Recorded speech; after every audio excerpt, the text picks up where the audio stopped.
오늘 저는 여러분과 함께 주의 장막과 성산에 거할 자란 제목으로 말씀을 나누고자 합니다. 우리들의 소박한 소원은 하나님께 사랑을 받고 인정을 받으며 하나님과 함께 거하고 하나님의 축복과 은혜 중에 하루하루를 살아가는 것입니다.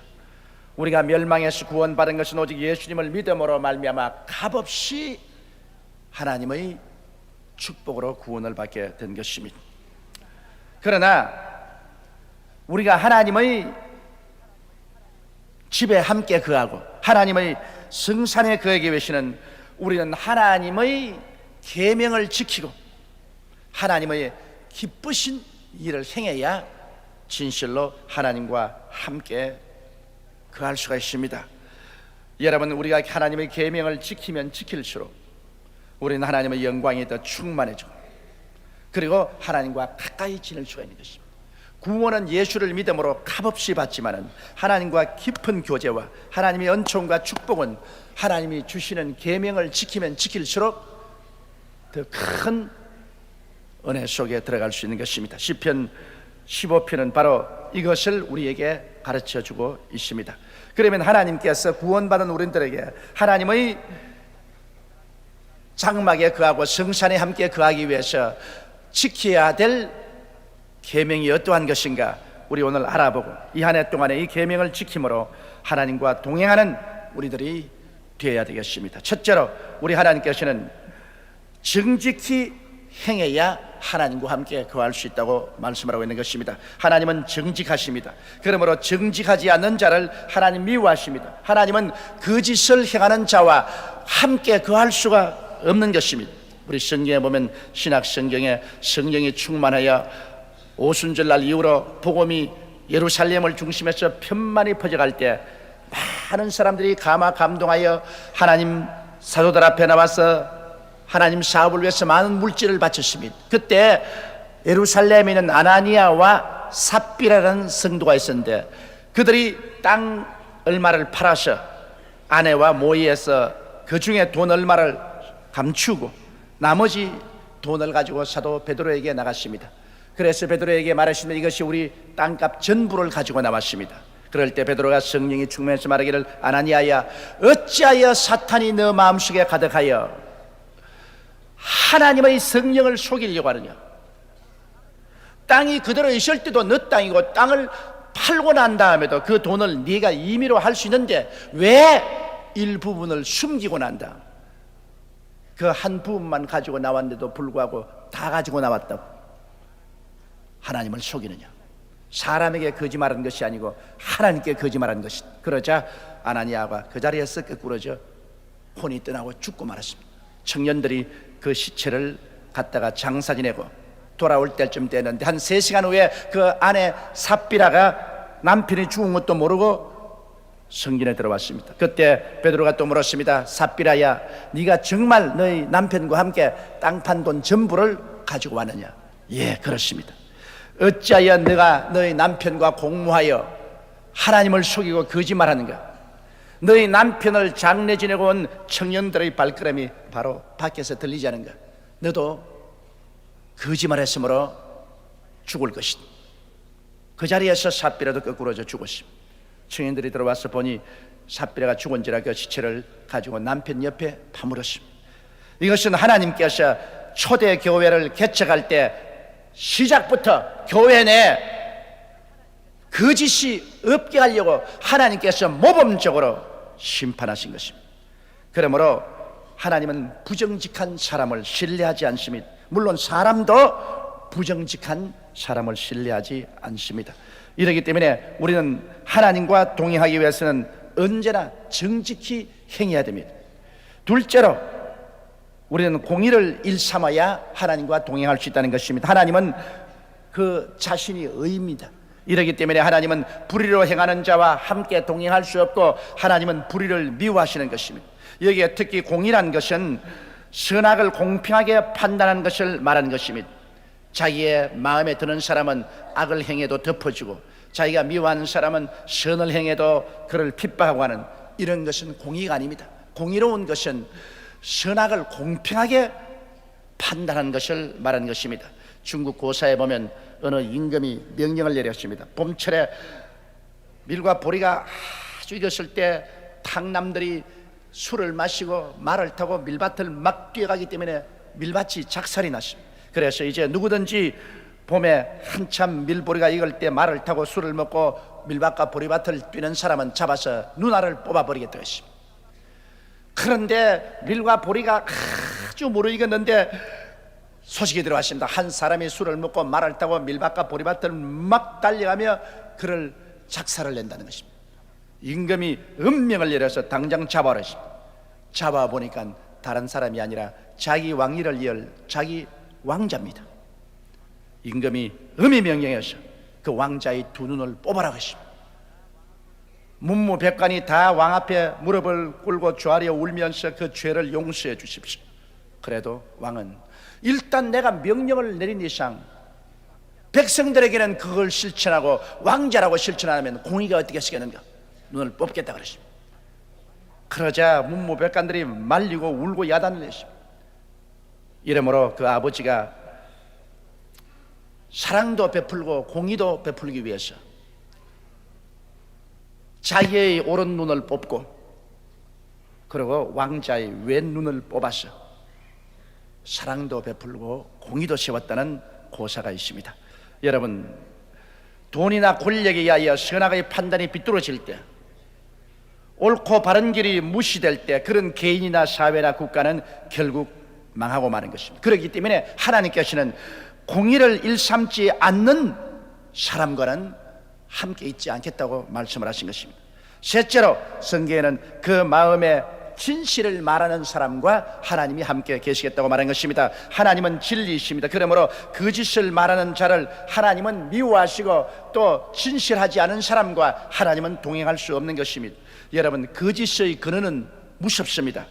성경 요한복음 8장 44절에 보면 너희는 너희 아비 마귀에게서 났으니 너희 아비의 욕심을 너희도 행하고자 하느니라. 저는 처음부터 살인한 자요 진리가 그 속에 없으므로 진리에 서지 못하고 거짓을 말할 때마다 제 것으로 말하니 이는 제가 거짓말장이요 거짓의 아비가 되었습니다.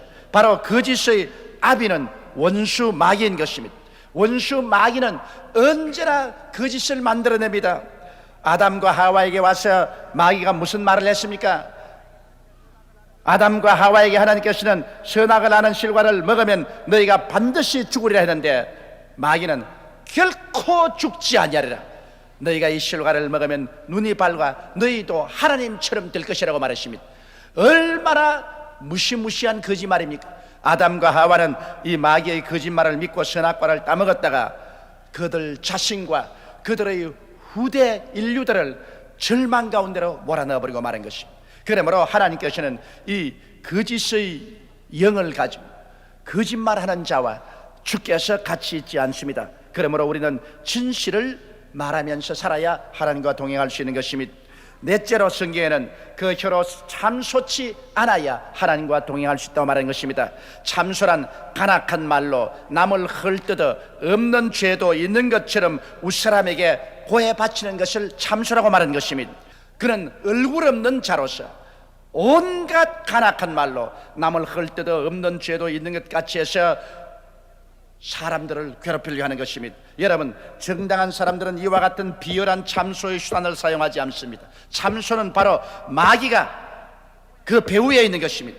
그렇기 때문에 오늘날 참소하는 자들을 우리는 용납해서는 안 되는 것입니다. 참소하는 자들은 우리 가정이나 사회 집단이나 국가에서 엄히 다스려야 되는 것입니다. 이것은 바로 사탄의 장난이며 하나님의 몸된 교회를 회파하려는 흉악한 음모인 것입니다. 그러므로 하나님께서는 참소하는 자와 같이 아니겠다고 말하는 것입니다. 그러므로 우리가 참소를 받아들이면 역시 하나님의 성령을 슬프게 하는 것이요 하나님과 동행할 수 없게 되는 것입니다. 또한 다섯째로 그 벗에게 행악지 아니해야 된다고 말하고 있는 것입니다. 친구를 위하여 목숨을 버리는 자는 이에서 더한 사랑이 없나니라고 말했습니다. 친구는 삶의 큰 위로와 기쁨을 가져줍니다. 더구나 예수 안에서 우리가 다정한 친구가 되면 그만큼 위로가 되고 기쁨이 되고 서로 도움이 되는 것은 없습니다. 그런데도 불구하고 친구를 배반한 사람이 많습니다. 가룟 유다를 보십시오. 예수님은 자기의 선생이요 친구였습니다. 예수님에게 그 많은 사랑을 받았음에도 불구하고 가룟 유다는 자기의 일신의 이해관계 때문에 예수님을 팔았습니다. 배신입니다. 그 결과 가룟 유다가 당한 처참한 저주는 우리가 잘 알고 있는 것입니다. 오늘날도 너무나 배신하는 일이 많습니다. 배신은 행악입니다. 여러분, 하나님은 배신을 미워하는 것은 배신을 통해서 이 땅에 귀한 친구라는 사랑이 파괴되기 때문인 것입니다. 나는 배신하는 사람들에 대해서 용납할 수 없습니다. 왜냐? 가룟 유다가 바로 예수님을 배신했기 때문인 것입니다. 그러므로 하나님께서는 이 배신을 무시무시하게 저주하시는 것입니다. 여섯째로 그 이웃을 회방치 아니함이라고 말한 것입니다. 이웃을 회방하는 사람과 하나님은 같이 하기를 원치 않습니다. 사촌이 눈을 싸면 배가 아프다는 우리 한국 속담이 있습니다. 남이 잘 되고 성공하면 끝까지 비난하고 넘어지게 하는 것이 오늘날 세상 사람들의 심보입니다. 그러나 성경에는 사람이 무엇으로 심든지 그대로 거둔다고 말했습니다. 내가 이웃을 회방하고 이웃의 상처를 입히면 나는 잘 될 줄 알아도 그렇지 않습니다. 우주의 법칙이 있습니다. 자기가 그런 것으로 심으면 자기도 나중에 그런 것으로 반드시 거두게 되는 것입니다. 그러나 남을 성공시키고 남을 잘되게 하면 그것은 장차 자기에게 성공으로 다가오고 또 자기 후손에게 축복으로 다가오게 되는 것입니다. 이렇기 때문에 우리는 이웃을 회방하는 이 악한 심정을 버리고 이웃을 축복해주고 도와줘야 되겠습니다. 성경에는 내 원수가 줄이거든 먹이고 목마르거든 마시오라. 원수 갚는 것이 내게 있으니 내가 갚으리라고 말한 것입니다. 그러므로 원수조차도 주님께서는 마시우고 먹이라고 했는데 하물며 이웃에 있는 사람들을 못되게 하려고 회방하고 그들 앞에 올무를 놓고 걸림돌을 놓는다는 것은 하나님은 원치 않습니다. 이러한 심령을 가진 사람을 하나님께서 그 거처에 같이 데리고 있고 그 성산에 함께 있게끔 만들지 않은 것입니다. 그러므로 이 새해에는 우리는 이웃을 회방하는 이러한 일들을 하지 말아야 되는 것입니다. 일곱째로 성경에는 망령된 자를 하나님은 멸시하라고 말하시죠. 망령이란 늙거나 정신이 흐려서 언행이 보통의 어그러짐을 말합니다. 옳고 바른 일이나 길을 버리고 비정상적인 말이나 행위를 해서 창피를 끼치는 사람이 망령된 자인 것입니다. 주일날 정상적으로 성경 들고 교회 와야 되겠는데 릭상 메고서 놀러 나갑니다. 그 망령된 것 아닙니까? 11조 하나님께 드려야 될 것을 하나님 나중에 돈 많이 벌거든 드릴게요 하고서 자기 장사하는 데 써버립니다. 그 망령된 일 아닌 것입니까? 이러므로 오늘날 비정상적이고 망령된 일을 하는 사람이 많습니다. 그런 사람을 잘한다고 손바닥을 치주면 이것은 동료가 되고 마는 것입니다. 성경에는 망령된 자를 멸시하라고 말했습니다. 그런 사람이 발을 붙이지 못하게 하라고 말한 것입니다. 망령된 자와 함께 그룹을 지어서 짱하는 자를 하나님께서는 미워하십니다. 그런 자와 하나님이 같이 하겠다고 말씀하지 않고 있는 것입니다.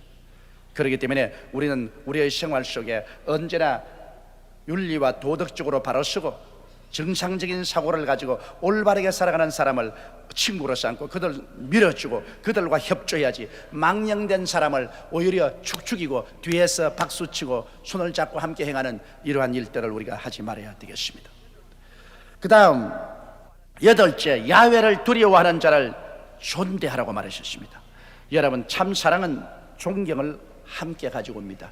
사랑한다고 하면서 존경하지 아니하면 그건 거짓말입니다. 사랑은 존경과 같이 합니다. 하나님을 사랑하는 사람은 하나님을 존경하고 하나님 앞에 떨면서 하나님을 섬깁니다. 그렇기 때문에 여기에 야훼를 두려워한다는 것은 하나님을 참 사랑하면 하나님을 두려워하고 그 계명을 지키는 것입니다. 이러므로 하나님을 두려워하고 하나님의 계명을 지키는 사람들을 우리가 함께하여 그를 존경하고 그런 사람들을 칭찬하고 그런 사람들과 함께하는 이런 마음을 가질 때 하나님이 이러한 사람을 같이 하시고 하나님께서 복을 주겠다고 약속하신 것입니다. 이렇기 때문에 우리는 우리 자신도 하나님을 사랑하고 하나님을 두려워하십시다. 하나님의 길을 우리 마음속에 가지고 하나님의 계명을 우리의 가슴 속에 두어야 하는 것입니다. 구원은 하나님의 길인 예수를 믿음으로 말미암아 구원을 받고 그 길로 들어가서 천당 가지만은, 그러나 하나님과 함께 깊은 교제를 하고 하나님의 사랑을 받기 위해서는 우리 마음속에 십계명을 지켜야만 되는 것입니다. 십계명을 안 지킴으로 우리가 지옥에 가는 것은 아닙니다. 용서를 받고 예수를 믿음으로 구원을 받지만은 십계명을 안 지키면 하나님께 복을 받을 수가 없습니다. 하나님과의 깊은 교제는 예수를 믿어 천당길에 들어간 사람이 그 마음속에 계명을 간직하고 그 계명을 지킴으로 하나님과 깊은 교제가 이루어지는 것입니다. 아홉째로 성경은 그 마음에 서운한 것은 해로울지라도 변치 아니함이라고 말한 것입니다. 사람들은 급할 때 하나님께 서운합니다. 그리고 문제가 해결되고 나면 언제 그랬던 듯이 잊어버립니다. 이렇게 되면 하나님은 그 사람을 나중에는 신뢰하지 않고 기도를 들어주지 않습니다. 여러분, 이스라엘이 암몬 족속의 침략을 받았을 때 이스라엘의 사사 입다가 이렇게 하는 게 기도했습니다. 주께서 과연 암몬 자손을 내 손에 붙이시면 내가 암몬 자손에게서 평안이 돌아올 때 누구든지 내 집문에서 나와서 나를 영접하는 그런 야훼께 돌릴 것이니 내가 그를 번제로 드리겠나이다. 이렇게 서원하고 전쟁에 나갔다가 암몬 작성을 이겼습니다. 대승리를 하고 집으로 돌아왔습니다. 집으로 돌아와서 내가 왔다니까 그의 문안 동료 외딸이 북을 치고 채색옷 싣고 아버지가 전쟁에 떠났습니다. 입다는 그 딸을 끌어안고 이놈아, 너가 나를 괴롭히는도다. 너가 나를 이렇게 비참하게 할 수가 있느냐? 내가 전쟁에 이기게 해주면 집 문 앞에 제일 먼저 나와서 나를 영접하는 자를 잡아서 번제로 드리겠다 그랬는데, 닭도 있고 개도 있고 소도 있고 다 있는데 네가 왜 먼저 나왔나? 그러나 입다 보십시오. 문안 동료 외딸인데도 불구하고 하나님께 서운했을 때 그 딸을 2달 후에 잡아서 하나님께 불러 태워 번제로 드렸습니다. 옛날에 주를 믿는 사람들은 하나님과 신실한 약속을 지켰습니다. 오늘날에 와서는 우리가 하나님과 약속하고 난 다음에 그 약속을 헌신짝같이 버림으로 하나님께 존경을 받지 못하고 있는 것입니다. 그러므로 내가 하나님께 서운한 것은 손해가 나더라도 갚아야 됩니다. 그렇기 때문에 쉽게 하나님께 서운하는 일을 하지 말아야 돼요. 10째로 성경에는 별일로 대금치 아니하는 사람과 하나님이 같이 하겠다 그렇게 말했습니다. 여러분, 고리 대금업자를 하나님 미워하십니다. 물질적으로 가난한 사람에게 돈을 빌려주고 그리에 고리로 받아들여서 그 사람의 기름을 짜는 일은 하나님이 싫어하십니다. 성경에는 내내 자기 동족에게는 별일을 받지 말고 돈을 빌려주라고 그러십니다. 그러나 이방인들에게는 돈을 빌려줄 때 이자를 받아라 그러십니다. 그러나 고리를 받지 말라 그러십니다. 은행 금리는 성경에 인정하고 있습니다. 여기 보면은 예수님이 말씀하신 가운데 어떤 임금이 자기의 종들에게 한 사람에게 한 문화씩 10명에게 돈을 나누어 주고 멀리 가서 왕권을 받아 돌아왔을 때 그 종들이 회개하러 왔습니다. 한 사람은 왕이여, 한 문화를 주셨는데 내가 10문화를 만들었나이다. 착하고 충성는 자와 적은 일에 충성하시니 10고을을 맡으라. 또 한 사람이 왕이여, 한 문화를 주셨는데 내가 열심히 일해서 5문화를 만들었습니다. 착하고 충성된 종과 5고을을 맡으라. 그러나 또 한 사람 와서 왕이여, 당신이 준 한 문화를 나는 왕이 무섭고 두렵기 때문에 숨겨놓았다가 가지고 나왔나이다. 그때 뭐라고 말했습니까? 누가복음 19장 23절에 그러면 어찌하여 내 은을 은행에 두지 아니하였느냐? 그리하였다면 내가 와서 그 별리까지 찾으리라. 그러므로 은행의 금리는 인정을 하나 고리로 대금하는 것은 성경은 하나님께서 대단히 심각하게 거부하고 있습니다. 그렇기 때문에 고리로 대금하면 하나님과 동행할 수 없습니다. 이것을 우리가 마음속에 깊이 간직해야 될 것입니다. 그 다음 11째로 뇌물을 받고 무지한 자를 해치 아니하는 자가 하나님과 같이 한다는 말이십니다. 재판 때 뇌물을 받고 죄인을 옳다하고 무지한 자에게 죄를 정하는 일 하나님이 미워하십니다. 뇌물을 받고 거짓 증인이 되어 무지한 자를 죄인으로 정하는 일, 이것은 하나님께서 벌을 면치 못할 것이라고 말하셨습니다. 뇌물을 받고 죄인 편에 서서 올바른 사람을 해롭게 하는 것, 이것을 하나님께서는 미워하시고 하나님께서 저주하시는 것입니다. 그렇기 때문에 뇌물을 받고서 하나님의 정의를 비뚤어지게 하는 이러한 행위를 우리는 하지 말아야 되는 것입니다. 우리는 하나님 앞에 양심에 서서 옳은 것을 옳고 그런 것은 그러다고 말해야지, 돈을 받고 우리의 정의감을 흐트리게 하고 올바른 것을 덮어버리는 이러한 행위는 철저히 하나님 앞에 정죄를 받습니다. 이것은 성경이 하나님이 거듭 여기에 대해서 잠언서에 강하게 말씀하고 있는 것입니다. 이렇기 때문에 일시적으로 조그마한 뇌물을 받고 하나님 앞에 정의를 굽히고 하나님 앞에 올바르게 서지 못하고 하나님께 정죄를 당하는 이런 어리석은 일은 우리가 절대로 하지 말아야 될 것입니다. 이와 같은 계명을 지키는 자는 하나님과 함께 거하고 하나님 성산에 들어가며 영영이 요동치 아니할 것이라고 말하셨습니다. 성경의 예레미야는 탄신에서 말하기를 내 백성의 마음속에 하나님의 길이 없고 하나님의 법이 없다고 말한 것입니다. 하나님께서는 여러분에게 말씀하는 것은 여러분이 일평생을 살면서 여러분의 가슴 속에 하나님의 길이 있어야 되고 하나님의 법이 있어야만 되는 것입니다. 하나님의 길은 무엇일까요? 예수께서 말씀하시기를 내가 곧 길이요 진리요 생명이니 나로 말미암지 않고는 아버지께로 올 자가 없다고 하셨습니다. 그러므로 하나님의 길인 예수를 우리 마음속에 깊이 모셔야 되는 것입니다. 그래서 예수의 길을 가야 돼요. 세상 길 가면 안 돼요. 돈의 길, 쾌락의 길, 환락의 길을 가면 안 돼요.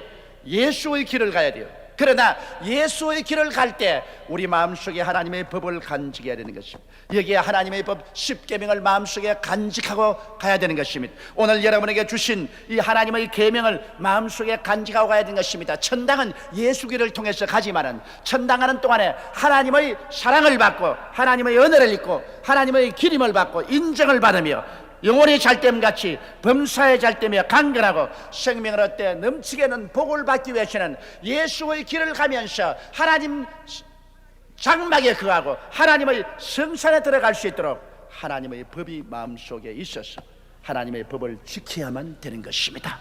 법을 지킴으로 구원받는 것은 아니지만 법을 지키지 아니하면 하나님과의 교제가 끊어지는 것입니다. 그러므로 이 한 해 동안에는 여러분의 가슴 속에 하나님의 길이 환하게 있고 하나님의 법이 마음속에 아루새겨져서 주님과 함께 동행하는 여러분 되시기를 주의 이름으로 축원합니다.